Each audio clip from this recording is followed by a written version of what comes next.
Hello everyone and welcome back to Season Review, where we analyze the performance of every team in the past 2019 F1 season. Today we're going to be taking a look at Renault, the team that ended 5th in the championship with 91 points. And if you want to take a look at the other teams, click on that iCard up in the top right corner to go to a playlist with every team to see my take on their season. After a great 2018, everyone was expecting 2019 to be the year Renault finally move away from the midfield and start chasing the big guys, maybe even the occasional podium, building up from last year's 4th position in the Constructors' Championship as they have been doing for the past few years, year by year since they joined the grid back in 2016. This year, the team was comprised of Nico Hülkenberg and newcomer Daniel Ricciardo, who left Red Bull at the end of 2018 looking for a fresh new challenge in a team who was still finding their feet and nonetheless a constructor looking forward to the 2021 season. Testing gave back positive results despite an accident concerning DRS, fitting the idea of a midfield breakaway, and being the third team with the most amount of track time gave them an extra confidence boost. But then came Australia, and with the tightest midfield yet, they came out with mixed feelings, with a solid P7 from Hülkenberg, but a poor decision regarding the start left Ricciardo out of the race before even reaching the first corner. It looked to be a season akin to that of last year's, but with Haas having the upper hand this time around. However, a string of bad results as well as reliability issues showed that it wouldn't be a repeat of last season nor a step up like it was expected from the team. It would be their hardest season in a while.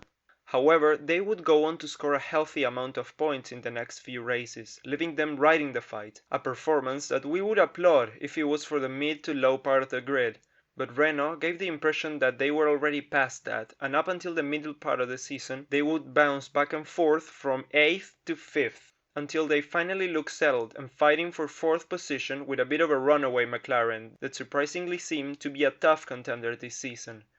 But a surprising second part of the year, giving them their best result of P4 and P5 plus a seemingly struggling McLaren, meant that they were right back on track and on the fight for what had been their finishing result last year and looked to be the minimum they should be achieving this season. Although it wasn't enough. With a good but not amazing aero package, they struggled to get past the papaya cars, routinely getting in the mix and slotting in between them, but not usually pushing away, and a double disqualification from the Japanese Grand Prix, taking away 9 vital points in the championship fight, meant that McLaren did in fact run away with 4th, securing their place in the championship a race before the season closer in Abu Dhabi, and suddenly they were attacked by the back. With a surprisingly good season for Toro Rosso, the pressure was on more than ever to secure that 5th place. Luckily, with some bad luck for Gasly on the first corner, they were able to fend them off, finishing what from outside looked like a solid season for the team, 5th not being a bad result at all. But with the hopes and expectations before the season started pointing to an easy 4th position, meant that last year's struggling orange cars dealt a heavy blow for the Anston-based Renault.